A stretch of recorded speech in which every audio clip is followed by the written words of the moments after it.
కొన్ని సినిమాలు హీరోల కోసం వెళ్తుంటారు. కొన్ని సినిమాలు దర్శకుల పేర్లు చూసి వెళ్తుంటారు. కొన్ని సినిమాలు మాత్రమే నిర్మాత పేరు చూసి వెళ్తారు. అలాంటి బ్రాండ్ ఇమేజ్ సంపాదించుకున్న నిర్మాత 'దిల్ రాజు'. దాదాపు 2 దశాబ్దాల అనుభవం ఉంది ఆయనకి. 'దిల్ రాజు' జడ్జ్‌మెంట్ అంటే చాలా బావుంటుంది. ఆయన ఒక కథ ఎంచుకున్నాడంటే, ఆయన ఒక ప్రాజెక్ట్ సెట్స్ మీదకి తీసుకెళ్ళాడంటే, అది తప్పకుండా హిట్ అవుద్ది అన్న నమ్మకాన్ని ఆయన సంపాదించుకున్నారు. కాకపోతే అప్పుడప్పుడు ఆయనకు కూడా హిట్లు, ఫ్లాప్‌లు, డిజాస్టర్‌లు వస్తుంటాయి. కాకపోతే అయినప్పటికీ కూడా 'దిల్ రాజు' అనే బ్రాండ్‌కి వాల్యూ ఉంది. అది ఏమాత్రం తగ్గలేదు. ఫస్ట్ టైమ్ 'దిల్ రాజు' గారు 'నితిన్ మార్కెట్' కన్నా దర్శకుడు 'వేణు శ్రీరామ్' అనుభవం కన్నా ఎక్కువ ఖర్చు పెట్టి, ఎక్కువ బడ్జెట్ పెట్టి తీసిన సినిమా 'తమ్ముడు'. నితిన్ పవన్ కళ్యాణ్‌కి వీరాభిమాని. పవన్ కళ్యాణ్ పేరుని టైటిల్‌గా వాడుకోవడం. ఈ సినిమా గురించి 'దిల్ రాజు' చాలా కాన్ఫిడెంట్‌గా చెప్పడం. ఈసారి నితిన్‌కి హిట్ కొట్టేసాం అని చెప్పి ప్రీ రిలీజ్ ఫంక్షన్‌లో చాలా కాన్ఫిడెంట్‌గా మాట్లాడారు. మొత్తంగా 'తమ్ముడు' సినిమా మీద కాస్తో కూస్తో ఎక్స్‌పెక్టేషన్స్‌ని 'దిల్ రాజు' పెంచగలిగారు. అలాంటిది 'తమ్ముడు' సినిమా ఎలా ఉంది? అసలు 'తమ్ముడులో' ఏం చూపించబోయారనేది కాస్త డీటెయిల్‌గా తెలుసుకోవాలనుకుంటే, ముందు కథ గురించి మాట్లాడుకుందాం. కథ 2 ముక్కల్లో చెప్పాలనుకుంటే, చిన్నప్పుడు తనను వదిలేసి వెళ్ళిపోయిన అక్కని వెతుక్కుంటూ వెళ్ళిన ఒక తమ్ముడి కథ. అంటే 'అత్తారింటి దారేదిలే' లాంటి ఒక లైన్ అన్నమాట. అక్కడ పవన్ కళ్యాణ్ అత్తని వెతుక్కుంటూ వెళ్తే, ఇక్కడ నితిన్ తన అక్కని వెతుక్కుంటూ వెళ్ళాడు. అక్కని వెతుక్కునే క్రమంలో ఎదురైన పరిస్థితులేంటి? నితిన్ వెళ్ళేటప్పటికి అక్కకున్న సమస్యలేంటి? ఆ సమస్యలను దాటుకొని తన అక్కని ఎలా కాపాడుకున్నాడన్నది కథ. ఇలాంటి సింపుల్ కథని, ఇంత రొటీన్ కథని 'దిల్ రాజు' ఎలా ఒప్పుకున్నాడా? ఎలా ఒక స్క్రిప్ట్‌గా దాన్ని ఓకే చేసాడా? ఎలా సినిమాగా తీసాడా? దీని మీద 70,00,00,000, 75,00,00,000 ఎలా ఖర్చు పెట్టాడా? అన్న అనుమానం మానదు. ఈ ఈ 2 ముక్కల్లో ఈ కథేంటో చెప్పినప్పుడు. కాకపోతే కొన్ని కథలు చాలా సింపుల్‌గా ఉంటాయి. స్క్రీన్ మీద వెళ్ళేటప్పటికి ఏదో ఒక మ్యాజిక్ జరిగిపోద్ది. చాలా సింపుల్ కథని దర్శకుడు తన తెలివితేటలతో, తన స్క్రీన్ ప్లే మ్యాజిక్‌తో ఎంతో ఒక గొప్ప, గొప్ప కళాఖండంగా ఆవిష్కరించిన వైనాలు మనం చాలా చూసాం. అలాంటి సినిమాలు చాలా వచ్చాయి. బహుశా ఈ కథలో కూడా అలాంటి మ్యాజిక్ ఏదో ఉండుంటుంది. సింపుల్ కథని వేణు శ్రీరామ్ చాలా గొప్పగా ఏదో ట్రీట్ చేసుంటాడు అనుకుంటే మాత్రం మనం పప్పులో కాలేసినట్టే. తమ్ముడు సీన్ నంబర్ 1 నుంచి సీన్ నంబర్ 60 వరకు శుభం కార్డ్ పడే వరకు ఎక్కడ ట్రీట్‌మెంట్‌లో గాని, స్క్రీన్ ప్లేలో గాని, టేకింగ్‌లో గాని ఎక్కడా కొత్తగా అనిపించదు. తమ్ముడు కథ ఎంత రొటీన్‌గా ఉందో అంతే రొటీన్‌గా దర్శకుడు వేణు శ్రీరామ్ దీన్ని స్క్రీన్ మీద తీసుకొచ్చాడు. ఇంత రొటీన్ కథని, ఇంత రొటీన్ స్క్రీన్ ప్లేతో తీసిన సినిమాని 'దిల్ రాజు' ఎలా ఓకే చేసాడా? తన జడ్జ్‌మెంట్ ఏమైపోయిందా? అన్న అనుమానాలు ప్రతి క్షణం మనల్ని వెంటాడుతుంటాయి. సినిమా మొదలెట్టేటప్పుడే విలన్‌ని ఇంట్రొడ్యూస్ చేశారు. విలన్ ఇంట్రొడ్యూస్ చేసిన విధానం బావుంటుంది. తన క్యారెక్టరేషన్‌లో ఏదో గమ్మత్తుందనిపిస్తుంది. రాను రాను ఆ క్యారెక్టరేషన్ కూడా రొటీన్‌గా అయిపోద్ది. ఆ క్యారెక్టర్ మీద కూడా ఉన్న గౌరవం, అభిమానం అవన్నీ క్రమక్రమంగా మరుగున పడిపోతుంటాయి. ఈ సినిమాలో ఉన్న మ్యాజిక్ ఏంటంటే హీరో ఎవరో విలన్‌కి తెలీదు. విలన్ ఎవరో హీరోకి తెలీదు. హీరో ఎలా ఉంటాడో హీరోయిన్‌కి తెలీదు. హీరోయిన్ ఎలా ఉంటుందో హీరోకి తెలీదు. అసలు ఈ కథని ఇలాంటి స్క్రీన్ ప్లేని ఏం చెప్పి ఒప్పించాడో వేణు శ్రీరామ్ అర్థం కాదు. బహుశా ఈ కథలో, ఈ స్క్రీన్ ప్లేలో ఇదే మ్యాజిక్కు అని దర్శకుడు చెప్పుంటాడు. అమ్మో! ఇంతకన్నా గొప్ప కథ రాదు. వెండి తెర మీద చేస్తున్న ప్రయోగం అని 'దిల్ రాజు' అనుకునుంటాడు. అలా అనుకుంటే తప్ప, అంత మొండిగా చేస్తే తప్ప, ఇలాంటి కథ సినిమాగా రూపాంతరం చెందదు. ఎక్కడైనా హీరో, విలన్ క్యారెక్టరైజేషన్‌లు బావుండాలి. హీరో, విలన్ మధ్య ఉన్న ఆ రైవరీ బావుండాలి. వాళ్ళ సంఘర్షణ బావుండాలి. వాళ్ళ కాన్‌ఫ్లిక్ట్ బావుండాలనుకుంటారు. మన రెగ్యులర్‌గా తెలుగు సినిమా సూత్రాలు, తెలుగు సినిమా పడికట్టు పదాలు, తెలుగు సినిమా ఫార్ములా బేస్‌గా మాట్లాడితే హీరో, విలన్ ఎప్పుడైతే ఎదురు పడతారో అప్పటినుంచే సినిమాలో సంఘర్షణ అనేది మొదలవుద్ది. కానీ అదేం విచిత్రమో హీరో, విలన్ మధ్య ఆ ఫైట్ గాని, వాళ్ళు ఎదురుపడడమే క్లైమాక్స్‌లో. క్లైమాక్స్ వరకు హీరో ఎలా ఉంటాడో విలన్‌కి తెలీదు. విలన్ ఎలా ఉంటాడో హీరోకి తెలీదు. అసలు హీరో ఎవరి మీద ఫైట్ చేస్తున్నాడో హీరోకి కూడా తెలీదు. ఇంత గమ్మత్తైన క్యారెక్టరైజేషన్ ఇలాంటి స్క్రీన్ ప్లే ఇదివరకు ఎప్పుడు రాలేదు. ఇక ముందు కూడా ఎప్పుడు రాదని. బహుశా 'దిల్ రాజు' ఇదేదో వేణు శ్రీరామ్ కొత్తగా ఏదో ప్రయత్నిస్తున్నాడు. ఇదే ప్రయోగం అనుకుని తప్ప ఇలాంటి కథలు ముందుకు తీసుకెళ్ళడం చాలా కష్టం. 'అనుగచ్చిత ప్రవాహ' అనే ఒక సంస్కృత పదం ఉంది ఈ సినిమాలో. హీరో దాన్ని అప్పుడప్పుడు వాడేస్తుంటాడు. అంటే గో విత్ ద ఫ్లో అనమాట. ఈ పదాన్ని ఎందుకు వాడారో అర్థం కాదు మనకి సినిమా చూస్తున్నప్పుడు. కానీ సినిమా అంతా అయిపోయిన తర్వాత బయటకొచ్చిన తర్వాత ఈ సంస్కృత పదానికున్న అర్థం ఇదేమో అని మనం మనం డీకోడ్ చేసుకుంటే 'దిల్ రాజు' పిలిచి 'వేణు శ్రీరామ్ కథ చెప్పబోయా' అంటే 'అనుకచ్చిత ప్రవాహిక' అని ఉంటాడాయన. అంటే సరే కథదేముంది సార్ మనం గో విత్ ద ఫ్లో మనం రాసుకుంటూ వెళ్ళిపోదాం. అదే సినిమాకొచ్చేస్తది అని దర్శకుడు చెప్పుంటాడు. ప్రొడ్యూసర్ కూడా సరేలే గో విత్ ద ఫ్లో అనుగచ్చిత ప్రవాహిక తీసుకుంటూ పోదాం ఏదో ఒకటి వస్తదిలే అని దిల్ రాజు భావించుంటారు. నితిన్ కూడా మనం చాలా సినిమాలు చేసాం. చాలా ఫ్లాపులున్నాయి.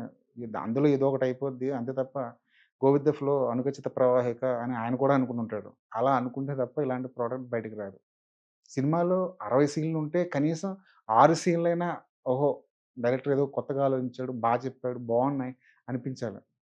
ఇందులో 6 సీన్‌లు కాదు కదా! కనీసం అర సీన్ కూడా అరే! దర్శకుడి క్రియేటివిటీ చాలా బావుంది అనిపించేలా ఉండదు. సినిమాలో ఎక్కడైనా సరే స్క్రీన్ మీద ఒక ఎమోషన్ కంటెంట్ వస్తుంటే ఆడియన్స్ కనెక్ట్ అవ్వాలి దానికి. అరే! హీరోకి ఇలా ఎందుకయిపోతుంది? ఆహ్, హీరో అక్కని కలుస్తాడా లేదా? అక్కకొచ్చిన ప్రాబ్లమ్ ఎంతుంది?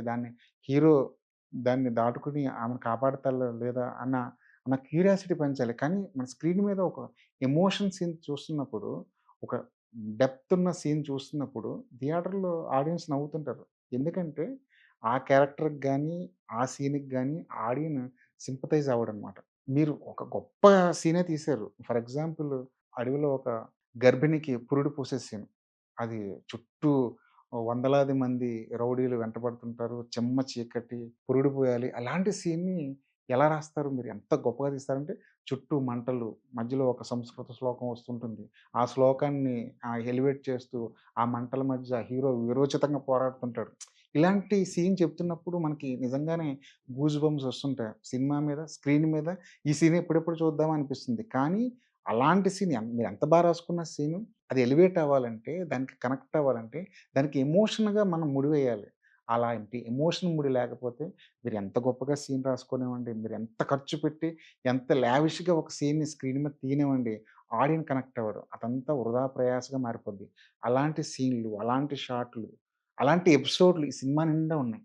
డైరెక్టర్ రాసుకునేటప్పుడు ఓహో! స్క్రీన్ మీద అదిరిపోద్ది అన్న మోటివ్‌తోనే రాసుకునుండొచ్చు. వింటున్నప్పుడు నితిన్‌కి, తీస్తున్నప్పుడు 'దిల్ రాజు'కి కూడా సేమ్ అలాంటి మూడే ఉండొచ్చు. కానీ మనం ఎన్ని సీన్స్ రాసుకున్నా, ఆ సీన్స్ మధ్య ఎమోషన్ కనెక్ట్ అనేది లేకపోతే, ఏ సీన్ కూడా స్క్రీన్ మీద ఎన్హాన్స్ అవ్వదు. ఏ సీన్‌కి ఆడియన్స్ కనెక్ట్ అవ్వడు అనడానికి 'తమ్ముడు' ఒక పెద్ద ఉదాహరణగా నిలిచిపోతుంది.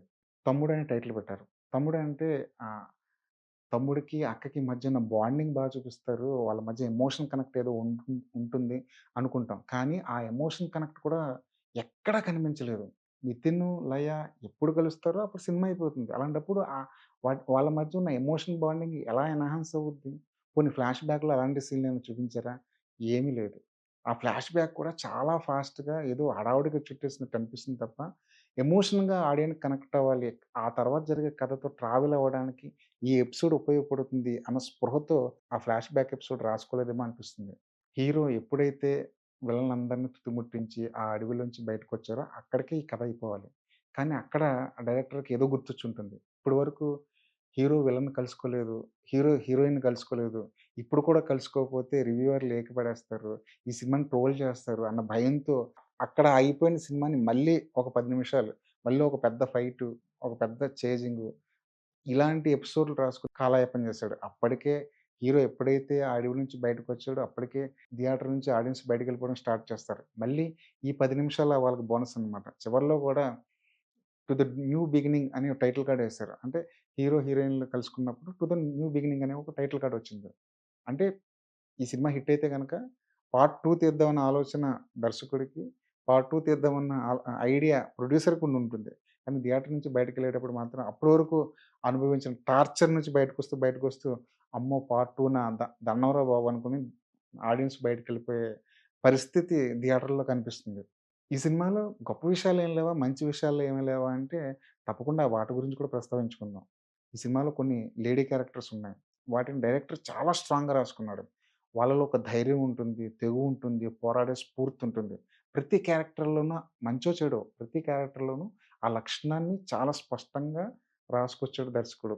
లేడీ క్యారెక్టర్‌ల మీద దర్శకుడికున్న అభిరుచి ఈ ఈ క్యారెక్టర్‌లని చూస్తే మనకు అర్థమవుతుంది. ఆ విషయంలో 'వేణు శ్రీరామ్‌కి' హ్యాట్స్ ఆఫ్ చెప్పాలి. హీరోయిన్ క్యారెక్టర్ గురించి మాట్లాడుకుందాం. హీరోయిన్ క్యారెక్టర్ వెరైటీగా డిజైన్ చేశారో, లేదంటే మనం ఏదో కొత్తగా చూపిస్తున్నాం అన్న తపన ఆ డైరెక్టర్‌లో ఉందో తెలీదు గానీ, ఆవిడని ఒక రేడియో జాకీ లాంటి క్యారెక్టర్ అప్పచెప్పారు. ఎప్పుడైతే హీరోయిన్ ఎంట్రీ ఇస్తుందో, ఎప్పుడైతే తన స్లాంగ్‌తో మాట్లాడుతుంటుందో, అప్పటి నుంచి ఆడియన్స్‌కి ఇంకొంచెం ఇరిటేషన్ పెరుగుతుంటుంది. మన థియేటర్ల దగ్గర రివ్యూలు చెప్పేటప్పుడు రైమింగ్‌తో కొన్ని కొన్ని స్లోగన్స్ ఇస్తుంటారు గదా! అలాంటి డైలాగులన్నీ హీరోయిన్‌కి రాసుకుంటూ వెళ్ళిపోయారు. ఆ క్యారెక్టర్ రాసుకున్న విధానం గాని, దాన్ని ప్రెజెంట్ చేసిన పద్ధతి గాని, చాలా చాలా ఆర్టిఫిషియల్‌గా అనిపిస్తాయి. ఎక్కడ కూడా ఆ క్యారెక్టర్‌తో మనం ఎంపథైజ్ కాము, సింపథైజ్ కాము. ఓ రకంగా ఈ మధ్య కాలంలో వచ్చిన poorest of the poorest writing ఏంటంటే, హీరోయిన్ క్యారెక్టర్ అనే చెప్పాలి. మిగతా క్యారెక్టర్ 'లయ' క్యారెక్టర్ స్ట్రాంగ్‌గా ఉంది. 'వర్ష బొల్లమ్మ' క్యారెక్టర్‌ని కూడా ఒక సర్ప్రైజింగ్ ఎలిమెంట్‌తో ఎండ్ చేశారు. ఆ క్యారెక్టర్ ఎండ్ అయ్యేటప్పుడు ఆ క్యారెక్టర్ మీద కొంచెం సింపతి ఏర్పడుతుంది. నితిన్ నటన గురించి మనం కొత్తగా ఈరోజు మాట్లాడుకునేదేం లేదు. ఈ సినిమాలో కూడా ఆయన కొత్తగా చేసిందేం లేదు. గత ఓ 10, 15 సినిమాల నుంచి నితిన్ ఎలా యాక్ట్ చేస్తాడో అలాగే యాక్ట్ చేస్తూ వెళ్ళిపోయాడు. కాకపోతే నితిన్‌లో ఒక ఎనర్జీ ఉంటుంది. ఒక హుషారు ఉంటుంది. తన కామెడీ టైమింగ్ బావుంటుంది. వాటిని వాడుకునే అవకాశం ఈ సినిమా కొంచెం కూడా ఇవ్వలేదు. బహుశా కథ కూడా దానికి డిమాండ్ చేసి ఉండకపోవచ్చు. నితిన్ నటన పక్కన పెడితే నితిన్ తన స్టోరీ సెలక్షన్ మీద గట్టిగా దృష్టి పెట్టాల్సిన అవసరం చాలా చాలా చాలా ఉంది. ఇప్పటికే చాలా ఫ్లాపులు నితిన్‌కి తగిలాయి. ఇక ముందు కూడా ఇలాంటి ఫ్లాపులే ఎదురైతే నితిన్ కెరీర్ ఏమైపోతుందా అన్న క్వెషన్ మార్క్ తమ్ముడు మిగులుస్తుంది. నితిన్ ఈ విషయంలో చాలా చాలా చాలా జాగ్రత్తగా ఉండాలి. విలన్ క్యారెక్టర్ గురించి మాట్లాడుకుంటే విలన్‌కి ఒక విపరీతమైన ఒక క్రేజీ క్యారెక్టర్ రాసుకొచ్చాడు దర్శకుడు. కానీ ఆ క్రేజీ క్యారెక్టరైజేషన్‌కి ఈ కథకి ఉన్న సంబంధం అస్సలు అర్థం కాదు. మొదటి 2 నిమిషాలు విలన్ క్యారెక్టర్‌ని మనం కనెక్ట్ అవుతాం. ఏదో కొత్తగా చూపించబోతున్నాడు దర్శకుడు. ఏదో మన స్క్రీన్ మీద ఇప్పటివరకు చూడని కొత్త విలనిజం ఏదో చూడబోతున్నాం అనిపిస్తుంది. కానీ, ఆ విలనిజం కేవలం ఆ 2 నిమిషాలే. తర్వాత విలన్ ఏం చేసాడే అని ఆరాధిస్తే ఫోన్‌లో ఎప్పుడు అప్డేట్ చెప్తుండు, అప్డేట్ చెప్తుండు అంటుంటాడు. ఫోన్‌లో అంతటి విలన్ని తీసుకొచ్చి ఫోన్‌లో కాన్వర్జేషన్ చేయడానికి బాలీవుడ్ నుంచి అంతటి విలన్ని ఎందుకు తీసుకురావాల్సొచ్చిందో అసలు అర్థం కాలేదు. విజువల్ పరంగా ఈ సినిమా చాలా బావుంది. కొత్త లొకేషన్‌లు చూపించారు. కాకపోతే ఆ విజువల్‌ని కూడా, ఆ జాగ్రఫీని కూడా కథలో సరిగ్గా వాడుకోలేకపోయారేమో అనిపిస్తుంది. 'ఆర్ఆర్‌కి' మంచి స్కోప్ ఉన్న సినిమా ఇది. 'ఆర్ఆర్' విషయంలో మాత్రం 'అజనీష్' తన పనితనం మొత్తం చూపించాడు. తనకి సాంగ్స్ ఇవ్వడంలో చాలా వీక్ 'అజనీష్'. ఎప్పటినుంచో వస్తున్న రిపీటెడ్‌గా వినిపిస్తున్న కామెంట్ ఏంటంటే, 'అజనీష్ 'ఆర్ఆర్' చేస్తాడు కానీ సాంగ్స్ మాత్రం చాలా వీక్‌గా ఉంటాయని. ఈ విషయంలో కూడా అదే రుజువైంది. ఒకే ఒక్క పాట ఉంది. అది కూడా స్క్రీన్ మీద చూస్తే తప్ప మనకు కనెక్ట్ కాదు. మళ్ళీ మళ్ళీ వినాలి అనిపించేంత పాటలైతే 'అజనీష్' ఇవ్వలేకపోయాడు. 'దిల్ రాజు' ఈ సినిమాకి ఏం కావాలో అంతకన్నా ఒక రూపాయి ఎక్కువే ఖర్చు పెట్టారు. చాలా లావిష్‌గా తీశారు. కావాల్సిన ప్రతి చోట ఆయన డబ్బులు వెదజల్లుకుంటూనే ఎళ్ళిపోయారు. కాకపోతే ఆయన కథ గురించి పట్టించుకోలేదు. 'వేణు శ్రీరామ్' మీద నమ్మకమో, లేకపోతే ఓవర్ కాన్ఫిడెన్సో, సరేలే 'వేణు శ్రీరామ్' ఖచ్చితంగా మంచి సినిమా తీస్తాడే అనే భరోసాగా ఆయన మీద వదిలేసారో, లేదంటే మిగిలిన ప్రాజెక్టుల మీద దృష్టి పెట్టి తమ్ముడిని ఆయన నెగ్లెక్ట్ చేసారో తెలీదు గానీ 'దిల్ రాజు' స్కూల్ నుంచి వచ్చే సినిమా అయితే కాదిది. ఆయన కథా కథనాల విషయంలో చాలా జాగ్రత్తగుంటారు. బహుశా ఈ సినిమా మీద అంత ఫోకస్ చేసేంత టైం ఉండకపోవచ్చు. 'దిల్ రాజు' మీద అభిమానంతో, ఆయన మీద నమ్మకంతో థియేటర్‌లకి వెళ్ళే వాళ్ళకి మాత్రం ఇది కాస్త డిసప్పాయింట్ చేసే సినిమా. మొత్తంగా చెప్పాలనుకుంటే వరుస ఫ్లాపుల్లో ఉన్న 'నితిన్‌కి' ఎక్కడో చోట ఒక ఓదార్పుగా ఒక హిట్ వస్తుందేమో అనుకున్న ఫ్యాన్స్‌కి ఈసారి కూడా నిరుత్సాహం ఎదురైంది. 'దిల్ రాజు' 'గేమ్ చేంజర్' తర్వాత సంక్రాంతికొస్తున్న ఆయనకి కాస్త ఊపిరినిచ్చింది. కాకపోతే మళ్ళీ ఆయన మరో తప్పు చేశారు తమ్ముడితో. 'దిల్ రాజు' బ్రాండ్ నుంచి వచ్చే సినిమా అయితే తమ్ముడు కాదు. తమ్ముడు విషయంలో చాలా చాలా తప్పులు జరిగాయి. 'దిల్ రాజు' గాని, 'నితిన్' గాని, 'వేణు శ్రీరామ్' గాని మెల్లమెల్లగా వాటిని రికవర్ చేసుకుంటారేమో, వాటి గురించి తెలుసుకుంటారేమో, వాళ్ళ తప్పులను వాళ్ళే పోస్ట్ మార్టం చేసుకోవాల్సిన అవసరం ఎంతైనా ఉంది. మరి ఈ సినిమా మీద నా జెన్యూన్ రిపోర్ట్ ఇది. మీకేమనిపించింది? సినిమా చూసుంటారు. మీ అభిప్రాయం ఏంటి? తప్పకుండా కామెంట్ సెక్షన్‌లో మెన్షన్ చేయండి.